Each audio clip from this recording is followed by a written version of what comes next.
ಎಲ್ಲರಿಗೂ ಗೌರಿ ಗಣೇಶ ಹಬ್ಬದ ಹಾರ್ದಿಕ ಶುಭಾಶಯಗಳು. ಹಾಯ್, ನಮ್ಮ ದೊಡ್ಡಮ್ಮ ಅರ್ಶಿನ ಕುಂಕುಮ ಕರೆದಿದ್ದಾರೆ. ಸೊ ಅದಕ್ಕೆ ನಾನು ಇಲ್ಲಿಗೆ ಬಂದಿದ್ದೀನಿ. ಇವತ್ತು ನಾಳೆ ನಮ್ಮ ಮನೇಲಿ ಪೂಜೆ ಮಾಡ್ತೀನಿ. ನೀವೆಲ್ಲ ಹೇಗೆ ಸೆಲೆಬ್ರೇಟ್ ಮಾಡ್ತಿದ್ದೀರಾ ಗಣೇಶ ಫೆಸ್ಟಿವಲ್ನ? ನಮ್ಮನೇಲಿ ಗಣೇಶ ಕೂರಿಸಲ್ಲ, ಮಾಮೂಲಿ ಹಾಗೆ ಪೂಜೆ ಮಾಡೋದಷ್ಟೇ. ಗಣೇಶ ಎಲ್ಲ ಕೂರಿಸಲ್ಲ.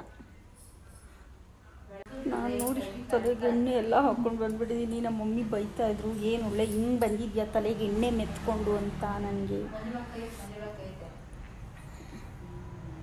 ಏನು ಮಾಡೋದು?